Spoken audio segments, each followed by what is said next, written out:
Welcome to the Gaudium et Spes podcast, where every other week we bring you Catholic teachings and stories of faith from people throughout the Diocese of Pensacola-Tallahassee.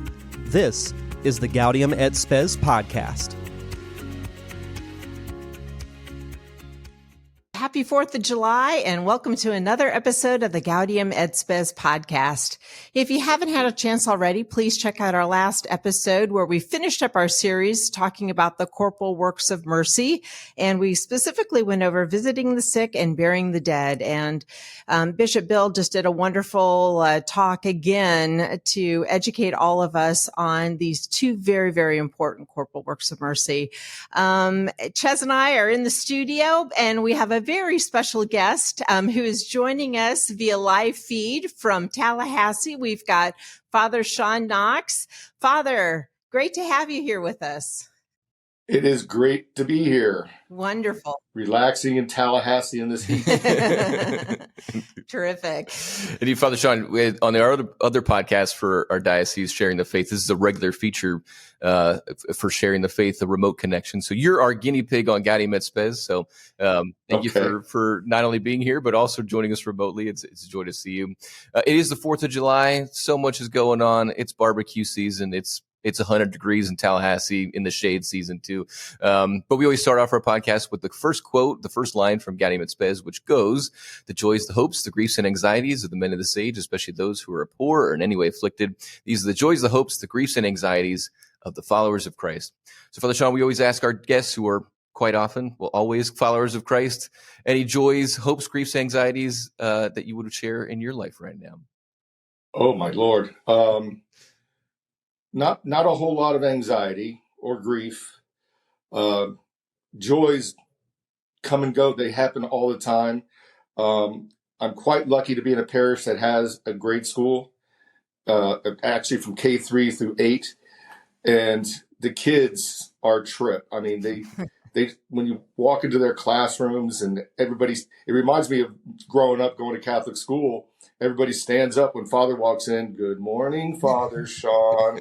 So it's always good. That kind of lifts our hopes. But especially like this week, we have Vacation Bible School. So I try not to go in there too much because everything stops. And, the kids start swarming. And it's like, oh, get back to it. You're in the middle of something. But no, it's nice. As far as anything else, I mean, some of the lows have been, since retiring. I was telling him earlier, I've been rated as 90% disabled because of my back and my knee and my neck, and it's just insane. Mm-hmm. But so there's pain involved with that, and I'm getting treated, thank God. And it's great to have a brand new VA clinic here in town. So yeah. I was supposed to go to Cove Crest next week, but unfortunately, I had to back out of it just because some things are occurring here. We have a shortage of coverage for masses and so forth. So, just a little while ago, I called them up and said, "I'm sorry, I can't come." But there's going to be many other priests there. Besides, that's a lot of walking around on the camp when you've got a bad back. I was going to say the mountains of North Georgia with 400 high schoolers. That's going to put your disabilities to the test there, Father. Exactly.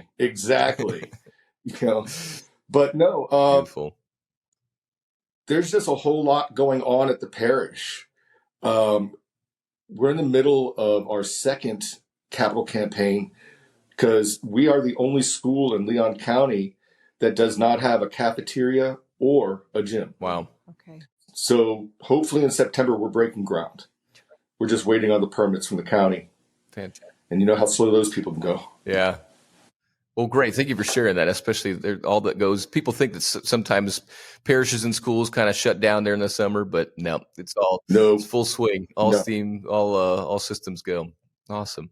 Exactly. Susanne, what you got going on?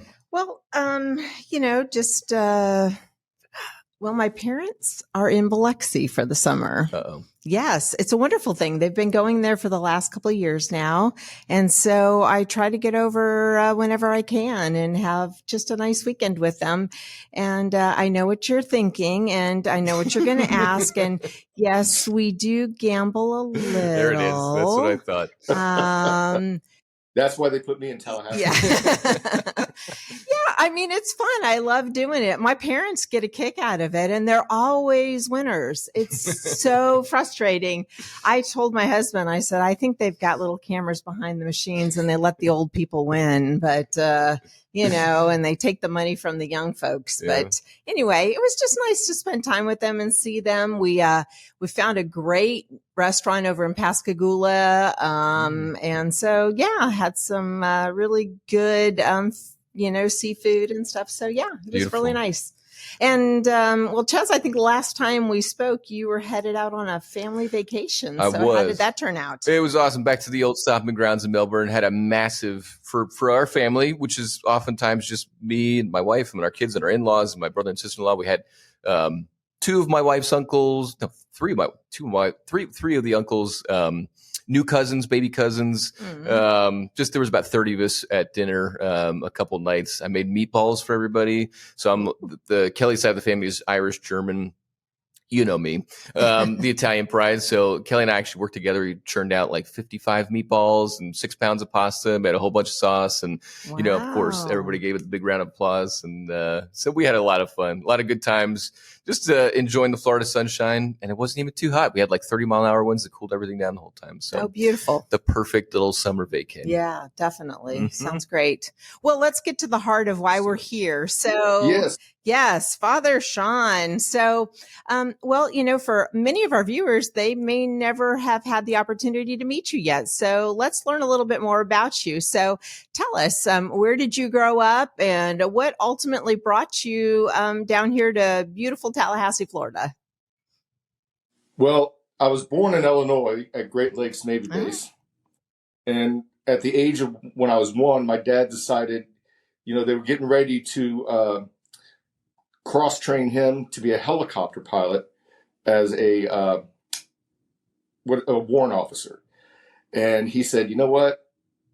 I put my 10 years in. So we moved to South Florida.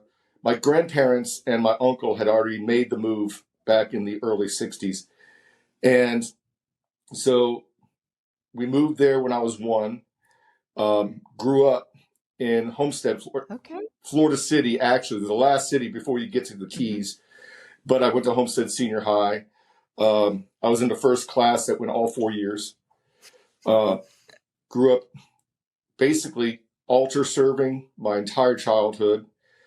And when I was about 12, I was serving a confirmation mass. And Bishop Ramon, beautiful man, God rest his soul, he had asked me, he goes, so what do you want to be when you grow up? I said, actually, I want to be a priest. And, so I thought about it for a few years. And when I tell the story to teenagers, I always say that, I thought about it. Then I got to high school and said, oh, look, girls, kind of thing, started dating. But where we lived was in the final flight path for the jets at Homestead Air Force Base. And I was in high school ROTC, all that stuff. There's always been somebody in our family, starting with my grandfather on my dad's side, that was in the military. Even on my mom's side, her older brother was in the Air Force as well. And he's my godfather. And so I followed suit. My dad was like, well, why don't you want to join the Navy? I said, I want to work on planes. Well, the Navy has planes. I said, yeah, but they're on a ship. And so right out of high school, I joined the Air Force and loved my job. I was an aircraft mechanic, crew chief, but I was never what we call a flight line tire kicker. I was always back shop. So I did aircraft repair, which is major repair on the aircraft. And that shop is combined aircraft repair, crash recovery. So I have been on about 4 crashes. Started off after tech school, Moody Air Force Base, just north of us here in Georgia. From there, Korea for a year. And then I ended up at Eglin in Fort Walton. And over this time, just give some I was engaged 3 times. Interesting. Well, the first one passed away, God rest her soul. And the second one, well, we were only engaged 2 weeks because her personality really came out. And then Terry and I, she lives over in Houston now. We were dating for 3 years. And she knew just about everything. I mean, as it should be when you get married. We knew everything about each of us. And we were on the phone one time, and she goes, "Whatever happened to you thinking about becoming a priest?" And in the meantime, before this, I used to be really, really active in the Cursillo movement. And we used to go to Perdido. And I was standing there, and this very tall African-American priest, who's now retired bishop, comes up to me. And if he hears this, he's going to start laughing. Comes up to me and goes, "Hi, my name is Father Holly." And I'm like, "I'm Sean." And just as quick, he goes, "So you thinking about becoming a priest?" Oh my God. And I'm like, "No, I'm engaged to be married." And he goes, "I've been engaged before." And he walks off. Yeah. And then about another 6 months down the road, we were at another Cursillo event. And he goes, "So you still thinking about the priesthood?" I said, "Well, I just bought a carat and a half ring." And he goes, "Oh, I bought rings before," and walks off. I'm like, I was getting mad, you know? And then, of course, people that I sang in the choir at the chapel, I did all this other stuff. And they would always say, you would make a great priest. So I started thinking about it again and going over my head. And I said, you know what? If I don't at least try this, I'm going to regret it. And because I've lived my life without regret, because good or bad, whatever I've done, it made me the person I was. So I go to see Father Holly. He was at St. Mary's in Fort Walton. He goes, "Time to pull the trigger?" I said, "Let's do it." So it took about a year to get out of the military. So in August 18th of 92, I entered the seminary. Well, not August 8th. I got out of the Air Force August 18th. And then went to the seminary, St. Joseph's over in Covington, Louisiana. And then, the first 4 years, I had 1 foot in, 1 foot out the door. Mm. I mean, you could have sneezed and I'd have been gone. And then, of course, got down to Boynton Beach, going through seminary down there. And in your 3rd year, you live in a parish in your home diocese for a year. And that happens to be a time when we lose a lot of guys because they discover parish life is not for them. I was at St. Anne's in Saughly Field and with Father Jack Gray. I don't know if you knew of him. God rest his soul. And Jack was just phenomenal. And it was during that time I said, nope, this is who I am. Wow. Mm. And then, of course, I was ordained in 2001. By the way, I have been at every St. Anne's in this diocese. I was there, and then I went to St. Anne's Gulf Breeze as well as Our Lady of the Assumption on Pensacola Beach. I was there from 2001 to 2005. In 2005, I became pastor of St. Anne's in Mariana and St. Joseph in Chipley. And, loved parish life. And then in 2009, the bishop calls me in and he said, it was 2009, December of 2009. He calls me and he said, well, it's time to move you. Where do you want to go? I said, well, there's no open parishes for a pastor. And I surely don't want to take a step down. And I said, I used my old Air Force brain. I said, well, because I've I've been turned down so many times by the bishop about going back in as a chaplain. And then I said, well, there's no open parishes. I said, is there a teaching job down at the seminary for homiletics? Figuring, okay, he's the president of the board of directors. So he opens his folder. He goes, no, he's got 5 more years left on his tenure. And I'm like, okay. I said, there's no teaching jobs. There's no parishes. I'm not qualified to do anything at the chancery. And I said, can we talk about going back in the Air Force? And he looks me dead in the eye. He was sitting behind his desk. And he goes, you came with your guns loaded this time. And he goes, let's make the call. Ooh. So we made the call. Got, you know, when you go in the military, I mean, it's about that thick of paperwork. Right. It took me about 3 days to fill it out and sent it in. Air Force Recruiting Service over in San Antonio told me it's going to take about a year to a year and a half for you to assess back in. Huh. And I'm like, oh, great. Right. Well, that May, I got sent to MEPS, which is a military entrance processing station. Thank You're you. Welcome. She's handy. Yeah, it's one of those acronyms we were talking about earlier. And then right after Easter of that year, the diocese moved me down to St. Dominic's with Father Pete, who is currently the pastor here. And I just so I can get the stuff together to get back in. And actually, August 18th of 2010 was the day I entered commissioned officer training. Wow. So literally 18 years to the day since I got out before. Wow.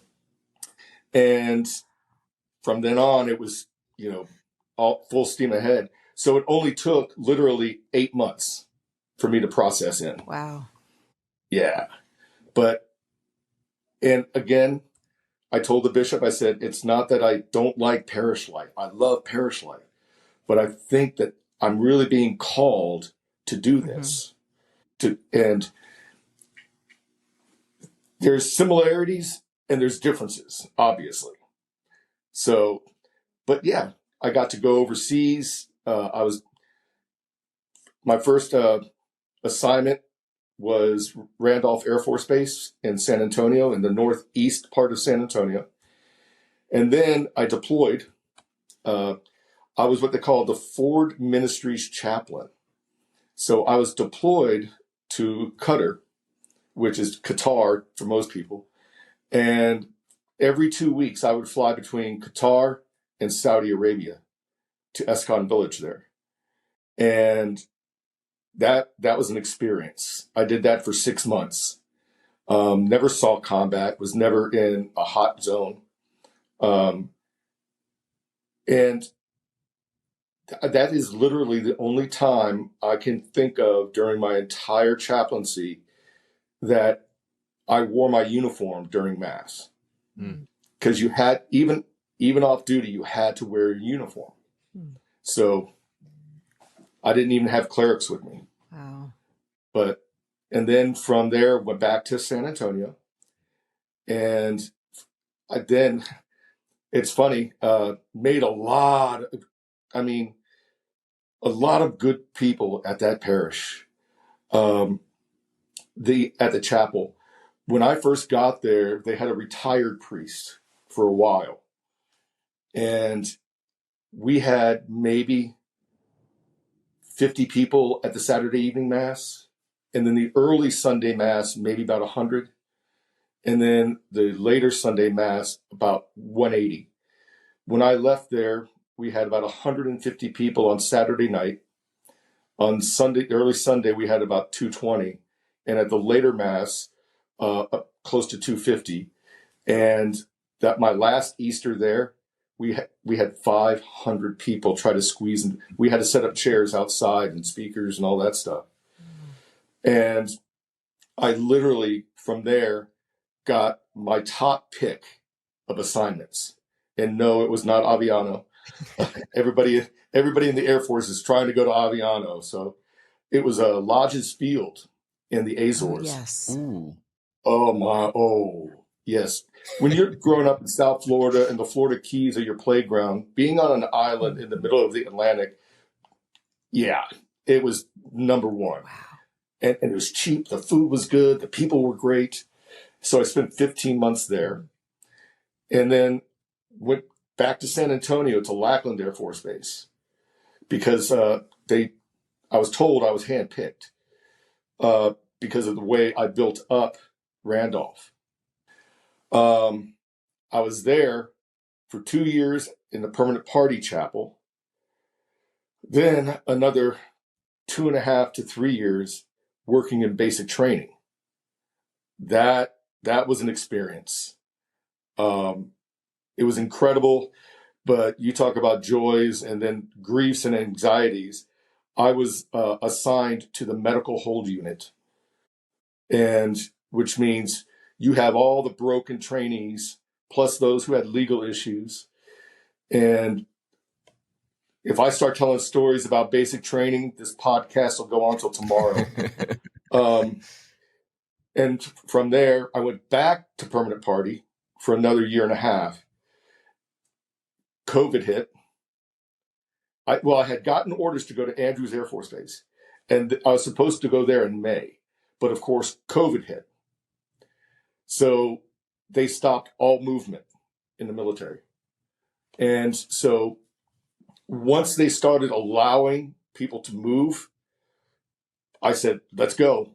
And I was at Andrews Air Force Base, which is my last base, America's airfield, which that was interesting.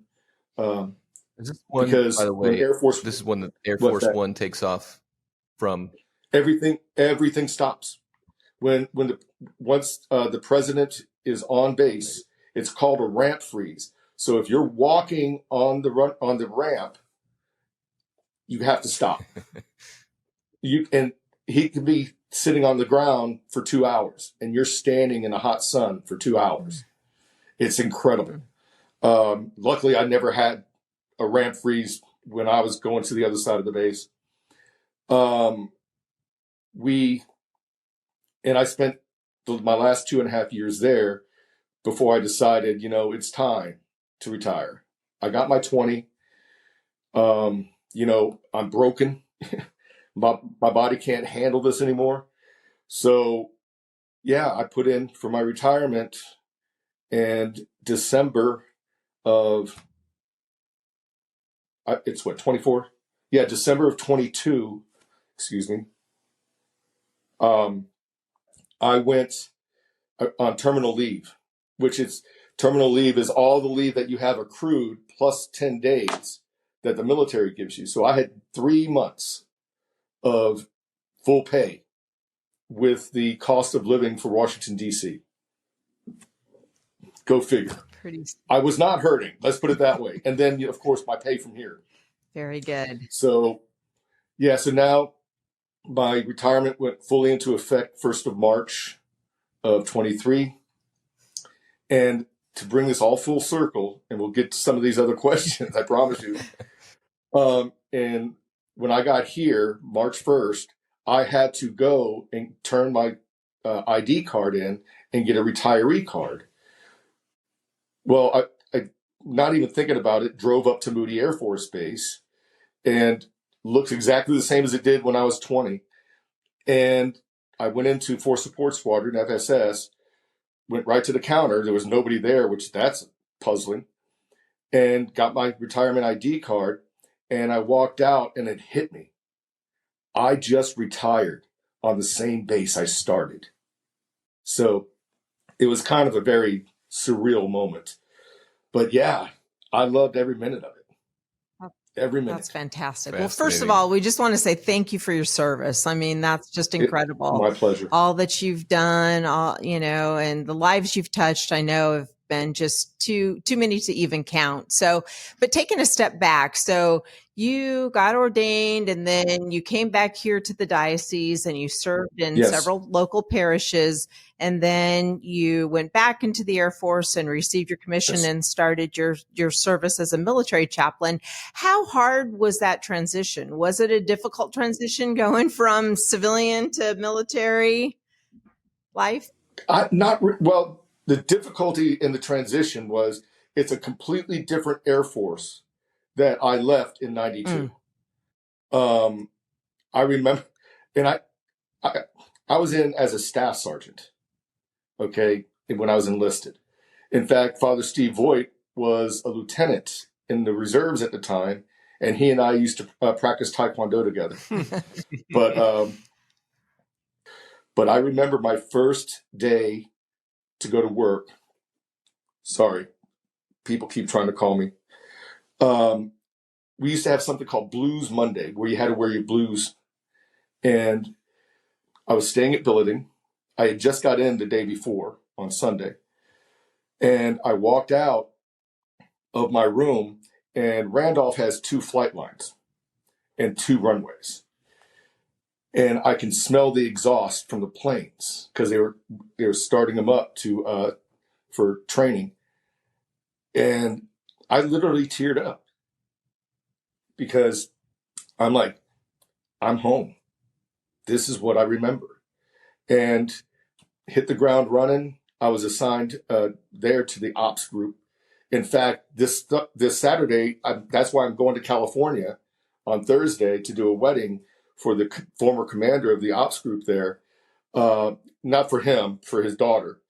I did one 5 years ago for his oldest. And Vicky, his wife, tells me afterwards, she goes, you got 3 more. And I was like, well, as long as you're paying for me to fly out there, that's fine by me. But so yeah, some of the, like parish life, you're going to have your joys and you're going to have your moments to where, you just want to look at them and just go, no, stop. But you have to hold back. So yeah, that's where I'm in as far as that question went. Yeah. So. Father, as you were talking through your story, I think a lot of us who have not been in the military, when we think of a military chaplain, sometimes it's dominated by these wartime images of a priest saying mass on a Jeep on, in an island in the Pacific in World War II or in the field in Vietnam. And you had the deployment you mentioned, but you also mentioned your work on Randolph, and building this chapel. It sounded a lot like a parish setup, like parish life in general.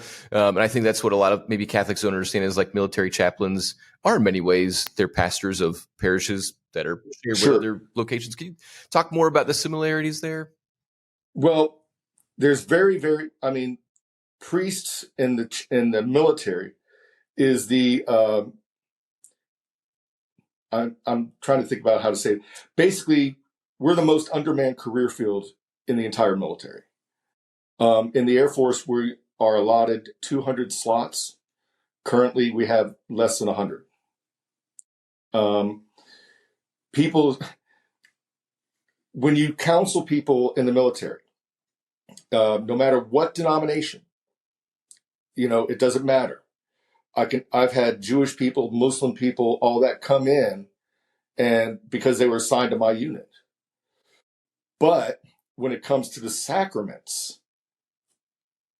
you're what we call the SME, the source matter expert, subject matter expert. Sorry, and so yeah, you're the only one there for sacraments. I can tell you, I prepared over 100 couples for marriage while I was in, but I've only performed 2 weddings, or 4 weddings in the total time I was active. It's just one of those things to where, because they want to get married, but they want to get married in their home parish. Mm-hmm. Yep. That's the key. Mm-hmm. But yeah, you baptize the kids, and everybody, like I had somebody that was not Catholic ask me, hey, can you do my wedding? And I'm like, no. I said, one or both of you have to be Catholic. And she was all upset. I said, because I call it the Father Mulcahy syndrome, from MASH, because he performed weddings, Jewish weddings. And so a lot of people that are not Catholic, they think that you can do that. And I'm like, no, you have to be, one of you has to be Catholic. So, but yeah, it happens that way. But I loved the fact that you had that rapport, because a lot of people don't understand. Since George Washington, since the Revolutionary War, there has always been a chaplain for each branch of service, always.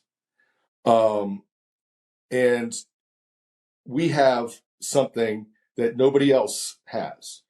All chaplains have 100% confidentiality. So if you were to come up to me or any chaplain and say, hey, I'm thinking about harming myself, we can't tell anybody. Okay. We just got to try to convince them to get help, so forth like that.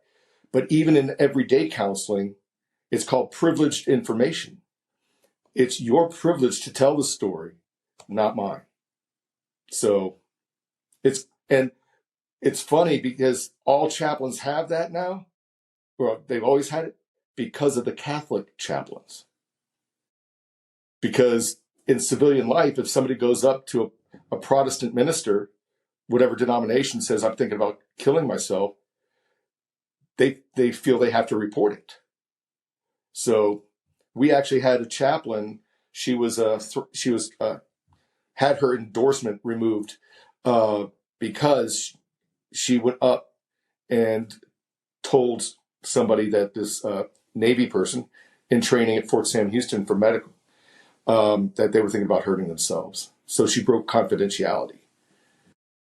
She's now a chaplain for the VA, actually, up north. Wow. But, meeting those spiritual needs on a daily basis was really interesting. It's so funny. And it's not just the airmen, it's the airmen with the big A. So it's not just the lower ranking ones. I'm there to advise and counsel leadership. It's so funny that there's one time, because on Randolph, they also have the pilot school for the RPAs, the remotely piloted aircraft, also known as drones. And so one of the lieutenants had told the commandant of the school, I don't want to be on, flying one of these, they call it a platform that drops bombs, because he goes, I don't want to be responsible for anything collateral. So of course they called me in, and I was like, what's going on? And they talked about this. I said, well, technically he's not a non-combatant. I said, there's only one non-combatant in the entire military, and that's the chaplains. Even doctors and nurses carry sidearms to protect their patients, not themselves necessarily. I can't even carry the ammunition for somebody. We had a chaplain when we were deployed. He was a command chaplain, which means 06, he's up there. And he told the chaplain that was in the ops group there, said, hey, arrange it so I can sign my name on a bomb. And so this chaplain, who was fairly new, he comes to my office, he had big wide eyes, and I'm like, what's going on?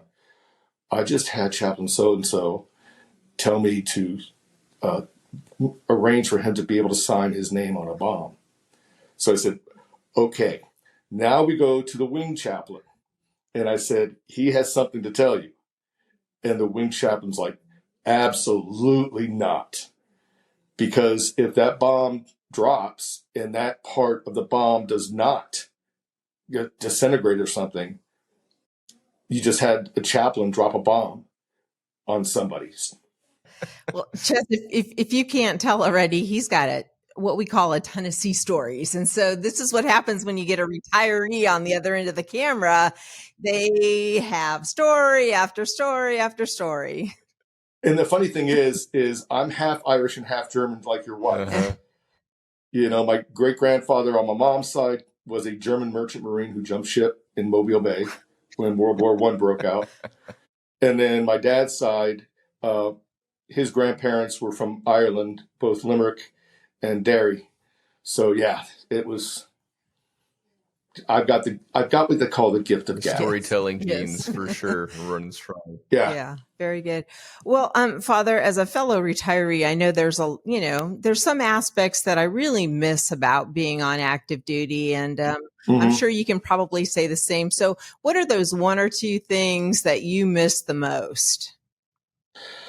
Oh gosh, one of the things I really enjoyed, you had to be no more than an hour for your service, because there's probably a Protestant service right behind yours, about a half hour away. And if you start going late, they start getting antsy. So we always had to make a deal on Easter and Christmas and all that, saying, Mass is going to be about an hour and a half, just so you know. So gave them the credit for that. But we were talking before about, the stories and stuff. One of my former wing chaplains, we had to do feedback sessions. And we went to Starbucks on base. Yes, we have Starbucks on base now. There's like 6 of them at Lackland. I went and we went over to Starbucks and sat down. He goes, you know what? He goes, there's something about you I just don't understand, which probably not the best way to start off a feedback session with a brand new person. And I was like, well, what's that? He goes, it's not a bad thing. He goes, you act the same way with airmen as you do with officers, no matter what rank. Rank does not affect you. And he goes, I don't understand that. I said, well, with the airmen, I was there. I understand that. I said, but with the officers, even those above me, I said, we're the same age. Because I was 43, so a lot of, 05s and 06s colonels and lieutenant colonels, they were in their 40s. So we talked on the same level. But yeah. Wow. Very good. So maybe last question just on military chaplaincy. You've had a unique perspective. You've been an enlisted person and an officer in the military. Yeah. You've been a parish priest and a military chaplain. You've been engaged to be married. You've had a lot of different perspectives. What are the spiritual needs that are perhaps unique to folks that are in and out of the military, families involved that compare, maybe contrast to your parishioners at Blessed Sacrament and other parishes? Well, especially the families that live on base, that raise their children in base housing. They basically live in a bubble. So they're kind of protected. Not to say they're coddled in any way. In fact, more parents outside the military tend to coddle a little more. But being there, just like the parish, you get invited to their house, you have dinner, all that stuff. That's what happened with this one family. We became very close. And it's this meeting those spiritual needs. You got to do it a little bit easier, because these kids, a lot of these children are sheltered.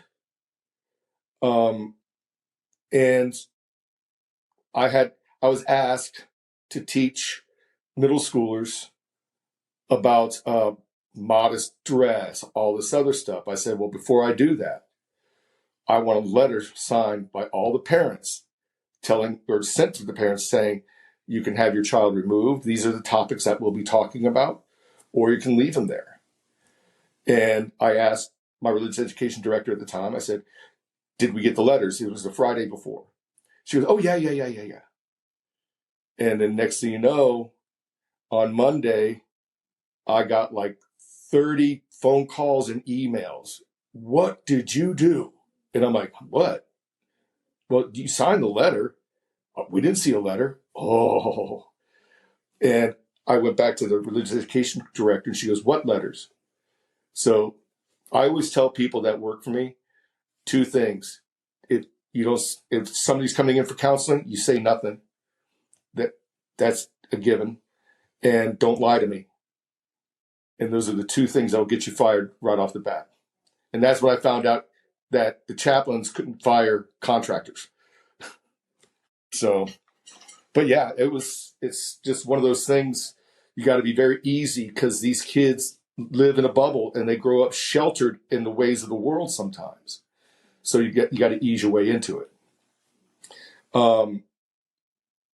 One of the barriers I dealt with during my deployment, we had a bombardier who very, very Catholic, who was very concerned about collateral with dropping bombs. I introduced him to, of course, Thomas Aquinas and the just war theory. And the whole time I was there, just walked him through it. And he finally became okay with it because he was thinking about separating. So it is what it is. Yeah, that's interesting because, in an all volunteer force, we don't really get a lot of conscientious objectors because, Right. it's their own free will to join. So it is quite interesting that, you do run into them, though. Yeah. Those who join have a different perspective once they see what's going on. Yeah, exactly right. And there was a lot of other issues. I don't know if you remember back in 2012 when everything hit the fan, when it with the whole basic training and the sexual abuse and stuff like that. So that changed the climate in the military, in the chaplain corps. Oh my Lord, the amount of counselings that we had to do in that, because these were past instances that were coming out of the woodwork. So the chaplaincy had to change up a bit, and so did the Air Force. So, and it's one of those things that, even recently, openly gay couples now in the military. And how do we, as priests, how do we counsel them? And it became very simple, very quick. We can counsel them on anything except their relationship. Okay? We, as Catholic priests, we can't do that. So, but I can counsel them, on their job or whatever, and go from there. Fascinating. A lot of different pastoral exigencies and varieties and things. Yeah. Father Sean, as we wrap up, so you said the word retired a lot, but heaven knows you ain't retired for real, for real. No. And this just real briefly, this transition back into parish life after all these different experiences. When I was mentioning earlier that when I was active duty, I had a mass on Tuesday and a mass on Thursday. Then on Sunday, on the weekend, no more than 3 masses a weekend. In fact, at Andrews, there was 1 mass on Sunday and 2 masses during the week. And now I'm in a parish that has around 23 masses a week. That's when school's in. When school's out, it's 20. So yeah, it was very busy. And I decided I was supposed to be put into a parish that summer, but I spoke with the bishop, and Father Pete Zalewski, the pastor here, he was the only full-time priest, and he's running a school, and there's a building project happening. So I told the bishop, I said, this is at one of the retreats or convocations. I said, I'm willing to stay until we have that year 25 where we're ordaining 4 guys, and it would be a good idea to send somebody on their second or third assignment here, that because Pete doesn't have time to train them, because I'm sure you probably read or heard, he is part of the Air National Guard, and he is currently a brigadier general. He's a 1-star general. He is the highest ranking priest in the entire United States military out of all the branches. So yeah, so he's got that job. He's got so many irons in the fire. So yeah, and because of my expertise, 17 years basically as a pastor, I figured it would be a good time, let him have the headaches and I can help out with other things around here.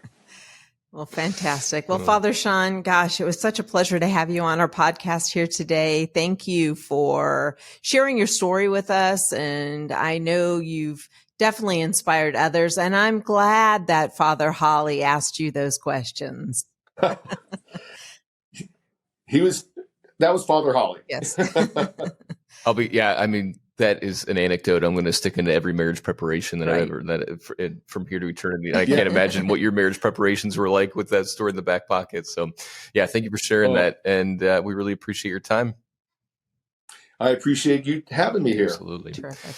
Well, guys, have a happy July 4th. If you're listening on the day, if you've already celebrated, listen to us afterward. Hope it was a great one. Our next two podcasts will be focusing on something we visited before, the Eucharistic Revival in the United States of America, and then also, of course, the national event, the Eucharistic Congress. So Bishop will be back next time, give us an update on where we are with the revival. So we'll see you in 2 weeks' time then. Thank you for tuning in today to the Gaudium et Spes podcast. If you would like to know more about our podcast, please visit our website, gaudiumετspes.net, or go to ptdiocese.org and click the button that says podcast. If you listen to the audio version from an app such as Apple Podcast, Spotify, or iHeartRadio, be sure to rate, review, and comment.